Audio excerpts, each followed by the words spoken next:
Assalamualaikum warahmatullahi wabarakatuh. Waalaikumsalam warahmatullahi wabarakatuh. Ya, apa kabar nih semuanya? Alhamdulillah. Oke, sebelum memulai, alangkah baiknya kita berdoa dulu. Semoga diberikan kelancaran dan kemudahan dalam pembelajarannya ya. Berdoa dimulai.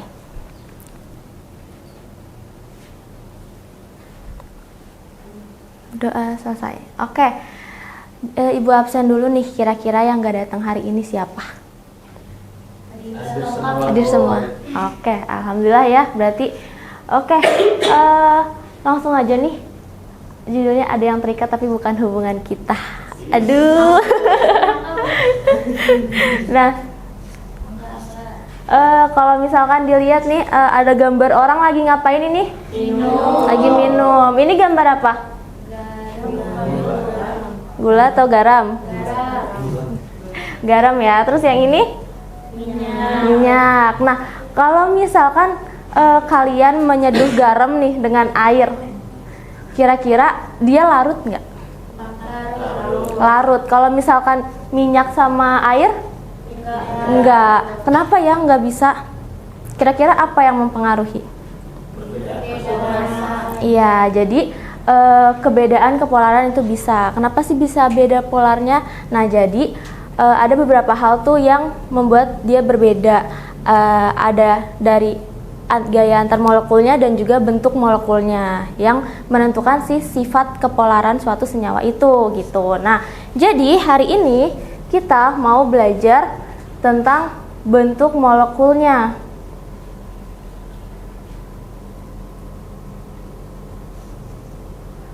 Nah, kita mau belajar tentang bentuk molekul. Nah, bentuk molekul ini bisa kita cari. Tujuan pembelajarannya dulu di sini yaitu mengidentifikasi pengertian dari bilangan dalam koordinasi dalam molekul. Terus ada menjelaskan hubungan antara bilangan koordinasi dengan bentuk molekul berdasarkan teori VSEPR dan menentukan bentuk molekulnya.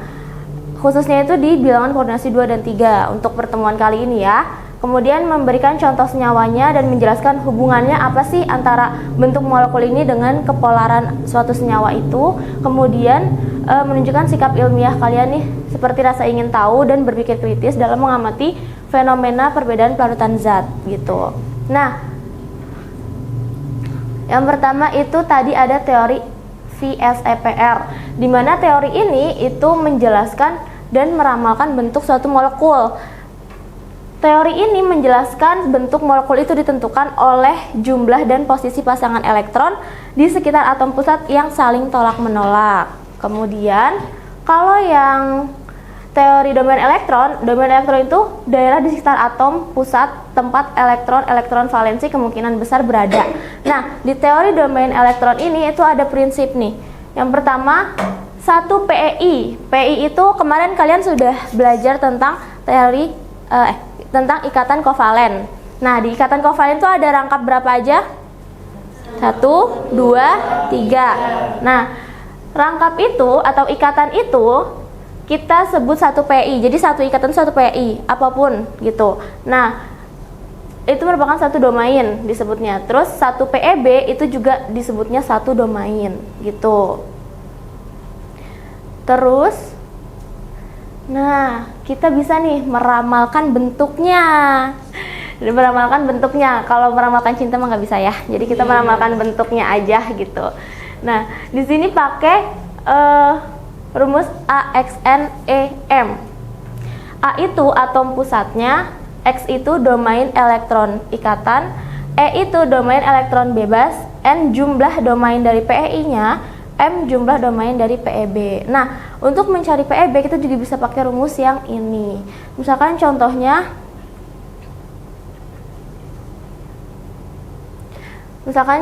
di sini nih, Ibu punya bentuk molekul. Di sini ada bentuk molekul itu ada linear, bengkok, segitiga planar, planar bentuk T dan piramida trigonal. Ini bentuk-bentuk dasarnya ya. Tapi selain ini masih ada dibagi lagi nih. Nah, ada bilangan koordinasi 2, 3, 4, 5, 6 sampai 7. Nah, hari ini kita mau belajar yang 2 dan 3 aja. Nih, contohnya tadi kita bisa ngeramalin si bentuk molekul menggunakan rumus tadi yang AXNEM. Nah, misalkan di sini Ibu contohnya punya si CO2. Dari CO2 itu yang menjadi atom pusatnya siapa? C ya. Berarti atom pusatnya si C. Kita keep tuh, C atom pusat. Nah, X itu tadi dia apa? Pasangan elektron yang berikatan ya, domain elektron yang berikatan. Nah, si C ini dia mengikat berapa elektron? Mengikat berapa? Oh, salah, 2. Nah, berarti karena dia berikatan dengan O itu sebanyak 2, berarti jumlah PI-nya dia adalah 2 gitu. Terus kira-kira dia punya ini enggak? Punya pasangan elektron bebas enggak? C itu elektron valensinya berapa? 4. Nah, si O ini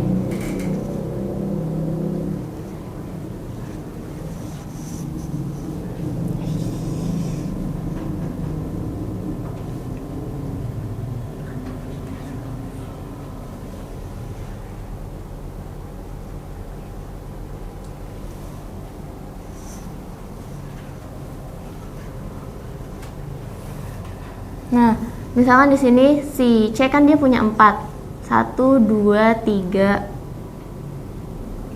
4. Terus si C ini dia si C ini dia punya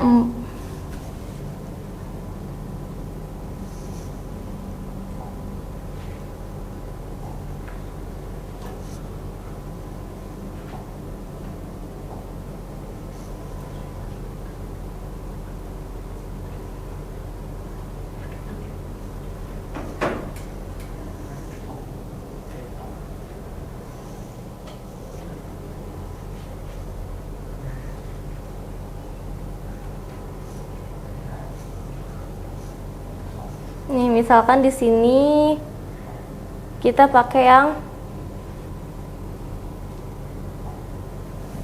CO2. Si C tadi punya 4. 1 2 3 4. Terus mengikat 2 elektron. 2 atom O. O itu punya elektron berapa? 6. Kita tulis ya. 1 2 3 4 5 6. Yang ini juga 1 2 3 4 5 6. Kalau kita pasangin berarti kan jadi gini. Nah, jadi tadi kalau misalkan PEI itu dia disebutnya satu domain. Berarti kan A itu atom pusat, X itu PEI-nya, M itu jumlah PEI. Berarti ada berapa di sini? Jumlah PI-nya? 2.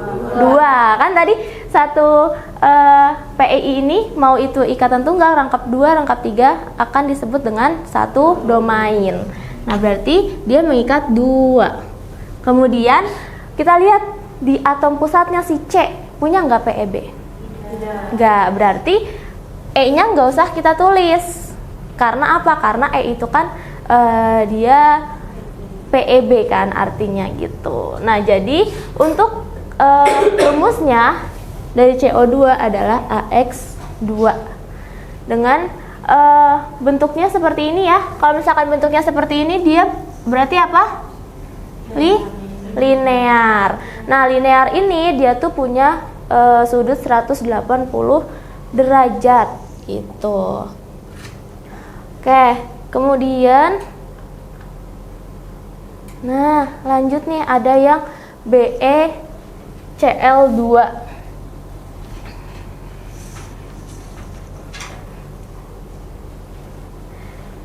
Ada yang BeCl2. Di sini BeCl2 itu atau berilium klorida itu termasuk linear, di mana atom atau bentuk molekul bilangan koordinasi 2 itu dia pasti atom pusatnya itu berikatan dengan 2 atom. Jadi kalau dia koordinasi 2 pasti dia berikatannya dengan 2 atom dan sudutnya itu 180 derajat. Kemudian bentuknya simetris. Nah, sifat kepolarannya itu non-polar. Jadi kalau misalkan si molekulnya ini dia bentuknya simetris, itu berarti dia non-polar. Kalau asimetris itu dia polar gitu. Nah, makanya tadi dari bentuk-bentuk molekul ini atau dari bisa menjawab dari contoh-contoh tadi ya, kenapa dia tidak bisa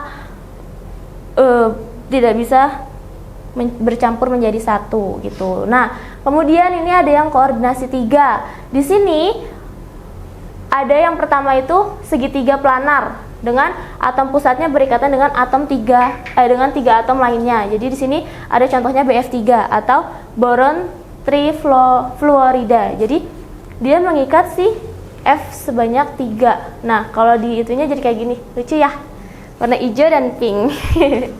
Gitu. Nah, terus sudutnya itu 120 derajat gitu. Sifat kepolarannya itu non-polar. Gimana kita bisa tahu polar non-polar? Kita bisa juga caranya pakai jumlah PEB-nya. Kalau dia nggak ada PEB kayak tadi kan yang koordinasi 2 dia nggak ada PEB, ini juga nggak ada PEB. Nah, berarti dia bersifat non-polar gitu. Nah, kemudian di sini ada bengkok atau V-shape gitu. Di sini dia atom pusatnya itu berikatan dengan 2, contohnya ada SO2 nih. Kemudian ada 1 PEB dengan sudutnya 119 derajat. Kemudian dia itu enggak simetris, jadi dia termasuknya polar gitu. Nah, oke. Kita ke kesimpulan nih. Ada yang bisa menyimpulkan nggak? Kira-kira kita hari ini habis belajar apa? Bentuk molekul. Oke, jadi bentuk molekul itu ditentukannya oleh apa?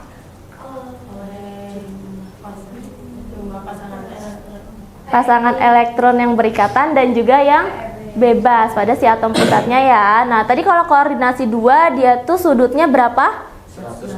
180. Kalau yang 3, koordinasi 3 sudutnya 120. Oke. Nah, sebelum ke selanjutnya, bab selanjutnya ada yang mau ditanyakan dulu nggak ini? Belum. Oke. Nanti habis ini Ibu kirimkan link kuisis. Jadi tolong dikerjakan ya. Nanti Ibu kasih waktu mungkin 15 menit setelah ini gitu ya. Nanti tolong dikerjakan. Oke, kalau belum ada yang mau ditanyakan nih,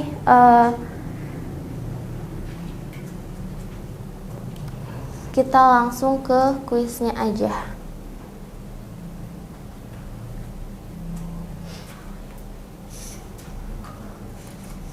Kok ininya nggak kelihatan? Nah, game pin.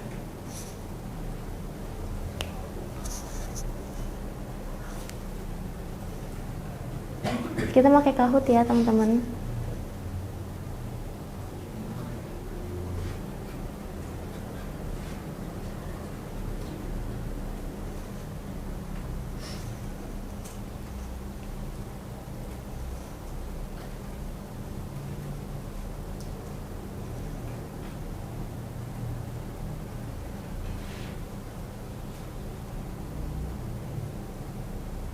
Ayo, ada lagi? Udah pada masuk semua belum? Udah? Oke. Udah, mulai aja ya.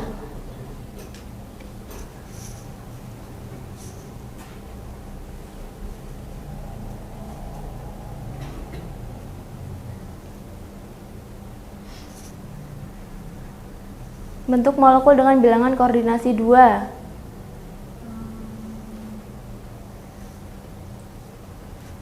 Apa tadi?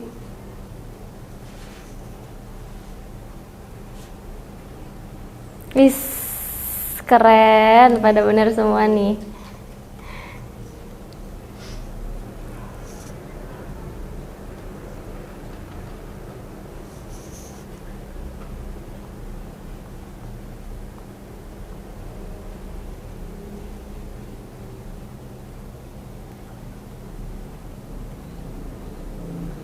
Yang 120 derajat tadi.